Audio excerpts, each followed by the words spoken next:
This is your reminder that it doesn't matter where you are right now, or how old you are, or how long it's been since you've done anything active. It is never too late to become the version of yourself you can't stop thinking about. So let me just get you up to speed. I signed up for my second marathon back in June, knowing that I had 2 trips coming up in July and August. One to DC for a week to go see Noah Cohen. Hot, humid, terrible for my body, really hard to run in. Then I was home for a week, and then I went on a triple bachelorette party to Ibiza for 3 of my best friends. Roll the clips. Good morning.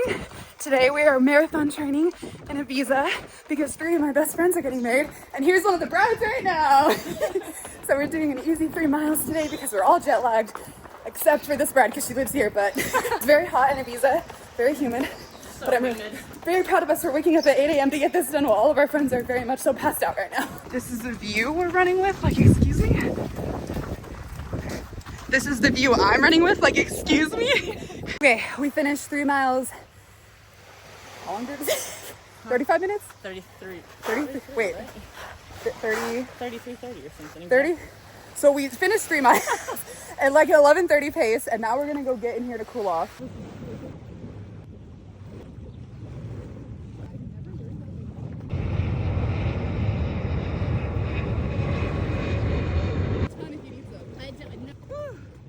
That was a perfect way to start the day. For once again, it was hot and humid. So I was hot and humid, home at altitude for a week, hot and humid. So my body has been struggling the past couple of weeks. Haven't been recording because life has been lifing. But now my body is finally adjusted to altitude and I have no trips coming up, and I'm ready to not only lock in with training, try to capture it all for content to share it online, and to just get my mind and body right. And then my brother calls me up and he was like, hey, remember how I said I didn't want to run a marathon with you? Decided to change your training plans and have you sign up for a race in October instead of November. Well, what if I want to do a marathon again? So now, not only am I training for my second marathon, I'm training for my third, because I'm gonna run a marathon in New Mexico on October 18th. This is the one that my schedule has been built around this whole time anyway. And I'm gonna run the one with my brother in November in Indiana. So I'm gonna run the one on October 18th, have like a 2-week recovery period, then run the one in November. So it's gonna be a wild next couple of weeks. I'm stressed, I'm overwhelmed, I'm scared, I'm excited, and I'm feeling good. So now that you're caught up, let's get into week 9 runs. I am on week 9 of marathon training. I don't know how I'm already 9 weeks in, and I'm at the point where every week I'm going to be running at least a half marathon. This week is 14 miles and then 15, 16 all the way up. My daughter's sleep, or lack thereof, is definitely challenging this marathon training cycle, and I'm also really trying to focus on my nutrition. So it's just a lot more mentally taxing than last time. There's also, comparison is also the thief of joy, because I'm definitely comparing myself to last marathon cycle constantly. It is a little bit after I finished my 5-mile run, and oh my gosh, that was the best run I've had in weeks. It has taken my body so long to adjust being back at altitude and elevation again. I live at like 6,500 feet above sea level in New Mexico, so the air is thinner out here, and whenever I go to sea level to run, like I was in Ibiza and DC, it takes my body a little bit to adjust to get back and used to the elevation I run at, and this run felt amazing. I finished it in just under 55 minutes with an average pace of 10:59 and an average heart rate of 141, which is huge for me. I felt so good, so strong. I felt just like that was truly such an easy run, which is what it should be for an easy zone 2 5-mile run. So I'm really hopeful the rest of the runs this week go as well as this one, because this was just perfect. And as I'm ramping up mileage every single week and getting closer and closer to peak week, it is just more important that my body feels good, and I'm getting nervous as I pack on more mileage that it's going to be too much and I'm not going to feel good. But this run felt amazing, and so I'm about to start hitting 40-mile weeks. I think this week I'll be right around like 39 or 40 miles. So if I feel this good the rest of the week, that just gives me so much confidence. But that run went so good. One of the best things I do throughout marathon training, and honestly through like any time of life, is I plan ahead. I am a person who I get overwhelmed and stressed very easily, so I like to just do things constantly to prepare myself ahead of time, and that cannot be more true with marathon training. And most of my alarms are set for 5 a.m. and I want as little as possible to get between me and getting out the door, especially that early in the morning. If I know I have to wake up and prep a bunch of things and do a bunch of work before I can even go start my run, that's already starting off on a bad foot. So usually the night before my long run, I will get things prepped. So tomorrow I have a medium run, which is 8 miles. And instead of doing this all in the morning, tonight I'm gonna fill up my water bladder. I'm gonna get my liquid carbs and my water prepped for the morning. I'm gonna lay out all of my clothes. That way tomorrow when I wake up, I can just get dressed, drink what I need to drink, put on my shoes and go. I'm also really fortunate that I have the most equal and supporting husband and the best father to our child. So during the week, we actually take turns during bedtime with my daughter so that the other one of us can have an hour or so extra just to do whatever we want, to get things ready, to do things around the house and just relax. So my husband is doing bedtime with my daughter right now. So I'm gonna get a couple things ready before my run.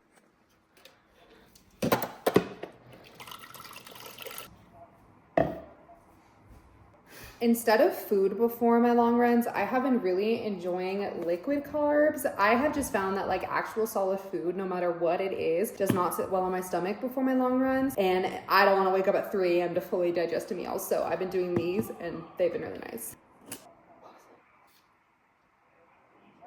Okay, I said my husband was doing bedtime with my daughter and I just heard the craziest noise and it sounded like someone was at our front door and it's literally my husband's computer that he left up someone streaming.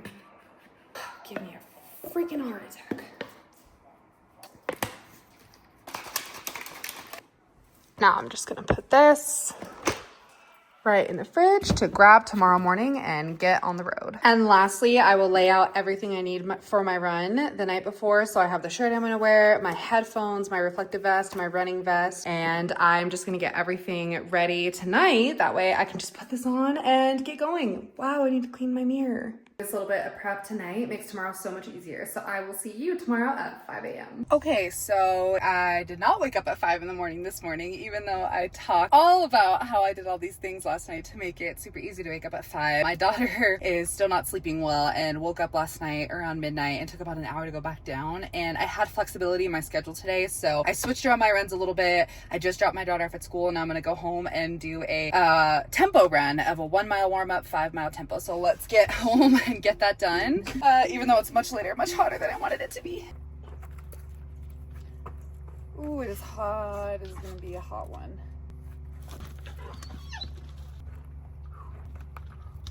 No, but it's not time for fetch. No, go.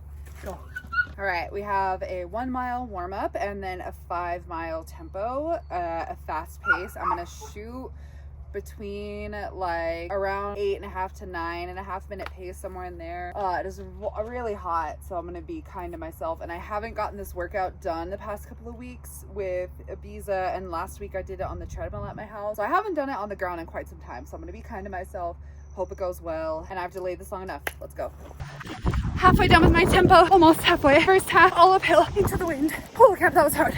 Now I'm gonna get ready to turn around, all downhill. I can do it.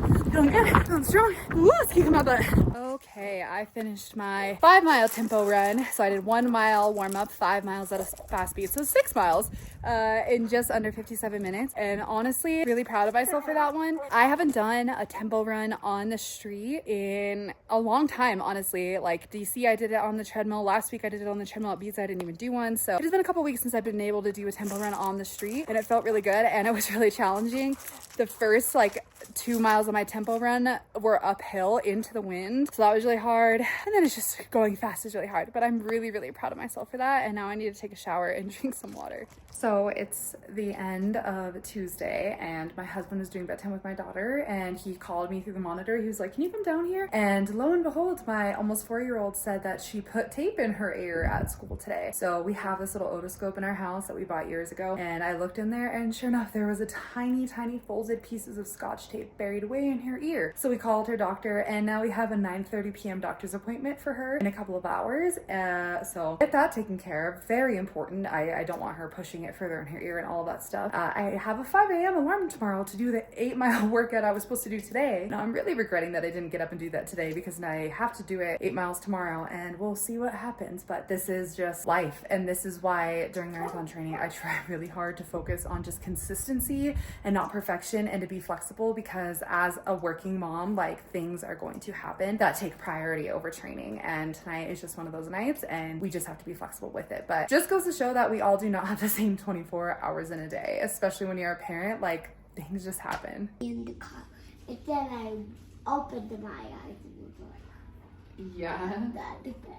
Because it's so crazy that we're awake right now, huh?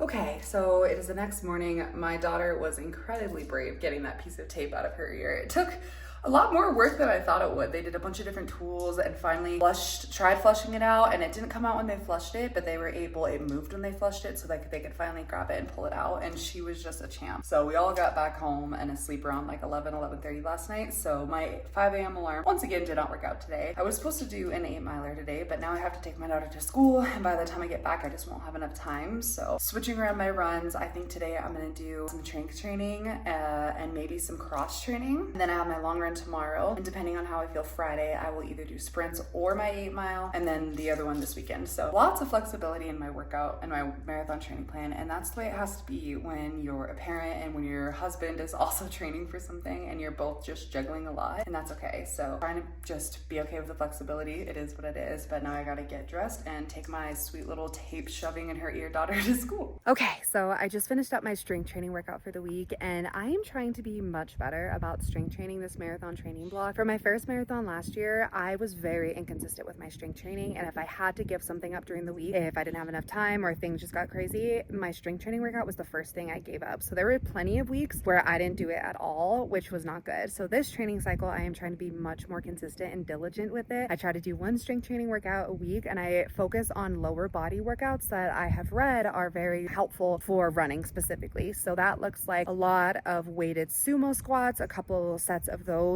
deep pulse sumo squats, and then I go into goblet squats, raised goblet squats, and again with a weight on those, followed by some weighted lunges, and those are very painful, but I read it really good. I do some weighted RDLs, which are really helpful, and then some other just good balance exercises I've seen for running, so like step ups or one-legged hops. I do both of those as well. Just a well-rounded lower body strength training workout that I believe has really helped my running, and I'm trying to be better about that. Something else that I'm about to do that is brand new is a cross training exercise. So this is something I never did my first marathon training cycle. I only ever ran for my cardio, and I've seen a lot of good research that shows that cross training is really helpful to keep up with your cardio health with giving your legs just some relief and not having them just be completely exhausted with marathon training. So I am about to go do a really, really awesome cross training exercise with a brand new elliptical that I got, and I'm so excited to show you. So let's get into it. So I got the EM1 elliptical, the Glide Select version, and oh my gosh, I am so glad I did.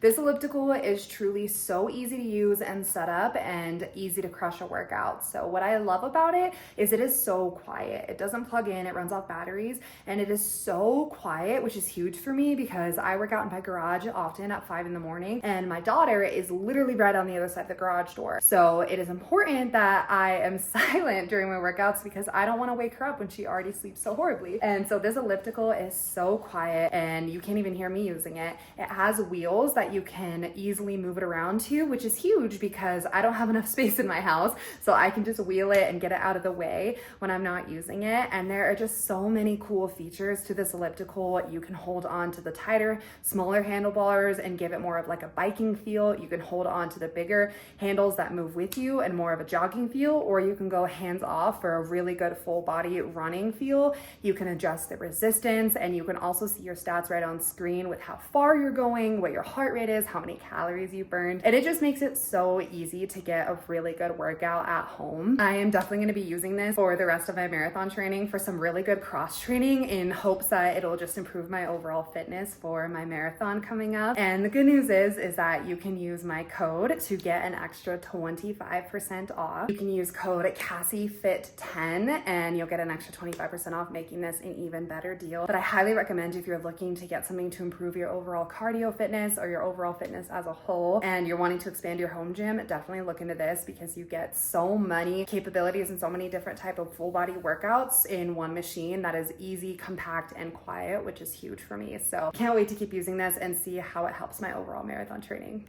Good morning. It is a little after 4:30 in the morning. I am up to go get a 14-mile run run in. I have to be back early enough for my husband to leave to get to work early. He has an early meeting on site this morning, and I'm gonna be on mom duty the second I get back. So I need to get out there. I got 14 miles, the first 10 at an easy pace, and then the last 4 at a faster pace. I've been doing this for my long runs this past couple of weeks, and it has been kicking my butt in the best way. So let's get out there and get back just for me to jump into mom mode. Mile 1, 10:53. Mile 2, 11:07. Mile 3, 10:56. Mile 4, 11:47. Mile 5, 11:24. Feeling so good. Mile 6, 11:11. Mile 7, 11:19. Halfway there. Mile 8, 11:36. And look at this sunrise. Mile 9, 12 minutes. I have one more mile at a slow pace, and then the last 4 miles, gonna go faster. Wish me luck. Mile 10, 11:41. Time to kick it up. Mile 11, 10:06. 3 more miles. Mile 12, 10:05. 2 miles left, but I'm going uphill. Mile 13, 10:40. 1 more mile. I finished 14 miles in 2 hours, 36 minutes with an average pace of 11:09. And my heart rate was still in the 140s, even though the last 4 miles I went faster. It was uphill, so I didn't go as fast as I wanted. But oh my God, that kicked my butt. And it felt so good. Now let's jump into mom and work mode for the day. So it is a few hours after I finished my 14-mile run this morning. So I finished my 14 miles in like a little over 2.5 hours, and honestly had a really good run for the first time in a while. I have just been having the worst anxiety really this whole training cycle, but specifically around long runs, because it was my very first long run of this training cycle when I had a man follow me, and it was really scary.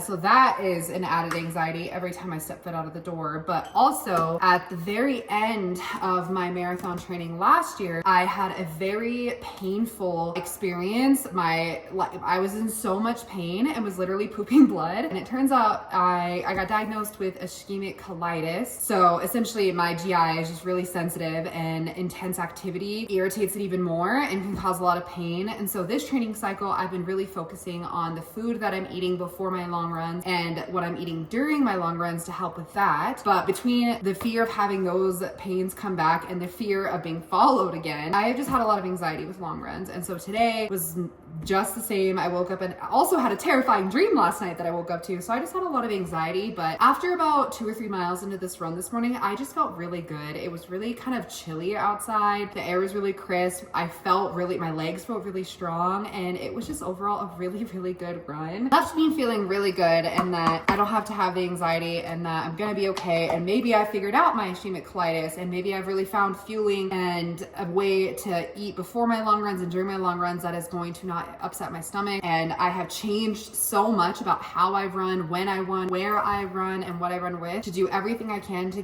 keep me safe. I change my route every time I run. Today and often during my long runs, I do laps where there's a police department that I run by multiple times. And so I'm doing everything I can to feel safe and to avoid these pains again. So I just hope the anxiety continues to go down. But today was a really good run. The only thing I'm definitely still struggling with is I'm just truly just keep comparing myself to my runs last year, and have this idea in my head that because I've already trained for a marathon a year ago, that I need to be significantly faster and better than where I was last year at the same mileage. So it's like every single time I do a long run, or really any run, I am just constantly like, did I do better than last year? And if not, why not? And I'm just being really hard on myself and critical. So I'm really trying to combat that and realize I am miles ahead of who I used to be 6 years ago. Like 6 years ago, I had just run 1 mile for the first time in my entire life. Like I ran 1 mile without walking for the first time ever in 2020. To go from weighing over 230 pounds and running a mile for the first time ever, to fast forward 6 years, now I'm 150 pounds and I'm training for marathons 2 and 3. That is enough to be proud of. And I have to stop comparing myself and nitpicking every little thing, but that is hard. But today's run did go really well. The second I got home, literally jumped straight into mom mode. My husband had to go for work on site, so it was immediately get my daughter to school, get her ready, get myself ready, drop her off at school, and I've been working ever since. So I'm definitely exhausted today, but I'm feeling good, and it feels good to feel good. I'm just trying to be kinder to myself and hopeful that the anxiety just lessens and lessens with time, knowing that hopefully I've got my stomach issues figured out, and just am doing everything I can to keep myself safe on these runs. That's all I can do. Good morning. Today is Friday, so it is a day after my long run, and today is sprint day. Just like my temple run, I have not done sprints on the road in quite some time, so I definitely am a little nervous for today's workout, but it'll be really good. And the weather could not be more perfect. It is cloudy. It rained last night, so it's just like crisp air, and it feels really good. So I have a 1 mile warm up, and then I have 8 sets of 400-meter sprints. I'm just gonna do them on the dirt road in front of my house and aim for like around a 6 to 7 minute pace for those sprint sessions. When I was doing sprints earlier in the training cycle, it was only for like 0.1 miles, essentially like 200 meters. And I was going as fast as like 5-minute miles, which is really fast. I don't think I can maintain that for a 400-meter sprint, especially 8 times. So I'm gonna try to do it a little bit slower to not gas myself out and see how it goes. Well, if you can't tell by how red and sweaty my face is, that was a very hard workout. I aimed to try to be in like a 6 to 7 minute pace, and I was closer to like 7:30 for most of it, which I think is perfectly fine. Like, that's very impressive. I did it in my neighborhood, which has like a slight like gradual like incline and decline for each 400 meter that I did. So it was a killer workout, and I am exhausted. It was definitely really good. Tomorrow is technically a rest day because it's the weekend and my husband is going to get his long bike ride in. So I'm going to finish up my last run of this training week on Sunday. It's going to be 8 miles. So even though there's a rest day, I still have one more run before I call this week complete, but I'm looking forward to having a day off tomorrow and not running, and then an 8 miler on Sunday. So one more run for this week and we're done with week 9 and on to week 10, which is insane. Good morning. Today is the last day of week 9 for my training. It is Sunday. I have 8 easy miles on deck. If you have watched any of my content over the past couple of weeks, you may know that I have a daughter. She's almost 4 and she has never been a good sleeper her entire life. She actually has been in a pretty good stretch right now. It's like peaks and valleys, and right now she's in a good phase where she's sleeping pretty well for at least the last 2 weeks. But last night she woke up at around 10 and I went down and she said her leg was bothering her and was sore, and I had this recollection. I remember reading when she was a little younger that low iron can be common in babies and can cause sleep issues and also like restless leg syndrome. I had low iron. My family has a history of low iron and ferritin, and so now I'm wondering if my daughter has low iron, and that's part of the reason why she's never ever been a good sleeper. She's been complaining about her leg being like sore and itchy randomly over the past couple of months, like once every couple weeks. So anyways, something for me to bring up at her doctor's appointment, but it would be kind of crazy if she's had low iron this whole time and we never thought to get it checked, and she might have it, and it might be a pretty simple solution to help her sleep better, but that's neither here nor there. I have 8 easy miles on deck before I get to spend the rest of the day with my family. We love the weekends. We really disconnect from all of the world on the weekends and just hang out, myself, my husband, and my daughter, not on our phones, not thinking about work, and just spending valuable time together, and I could not love it more. I hate that I have to do this run this morning. I usually try to get all of my long runs done during the week and wake up early. That way on the weekends I just have my shorter runs to do, but also life happens, and I wasn't expecting my daughter to put tape in her ear this week and sleep to be a little messed up and late. So she's having a great time with my husband, and I'm gonna go have a great time getting 8 miles in. So let's go get it done. There's a hot air balloon joining us this morning. I live in New Mexico, and one of my favorite times of year is fall, specifically October, because we have the International Balloon Fiesta, where literally there's hundreds of hot air balloons. If you've never heard about it, you should look it up, but I'm fortunate enough to have gone multiple times, and we're going this year and taking my daughter. So this just makes me so excited for fall. I have a little over 2.5 miles left, and I'm just having the greatest run. It's just crazy to me that I can wake up and go for an 8-mile run incredibly easily, not even worried that I can do it. I have truly come so far in a relatively short amount of time. So this is your reminder that it doesn't matter where you are right now, or how old you are, or how long it's been since you've done anything active. It is never too late to become the version of yourself you can't stop thinking about. I weighed over 230 pounds, had never run a mile in my life until I was 25, and now I'm training for marathons 2 and 3. I'm a mom, I work full time, I have a husband and a family and a lot of other priorities, and I'm still doing it because you are so capable. I'm so capable, and so are you. It just feels so good to know that you can do hard things, and you can do hard things. Okay, I finished 8 miles in 1 hour and 32 minutes with an average pace of 11:34 and an average heart rate of 142. For my easy runs, I don't really focus on pace. I don't focus on time. I only try to keep my heart rate as low as possible. So having it in the low 140s is perfect. That's all I aim for. So that brings week 9 to an end. I did 39 miles this week, and I can't believe we're starting week 10 tomorrow, and my October 18th marathon is just a couple weeks away. I will be pushing harder for my October October 18th marathon. I'm gonna try to do a sub 4, which might be really aggressive, but I'm gonna give that one my all and then have like a 2-week very, very, very light recovery 2 weeks before I do the November 7th run with my brother. And that is just gonna be a slow, casual run just to run it with him. That brings week 9 to an end. Now I'm going to take a shower and spend the rest of the day with my husband and daughter. So I'll catch you next time.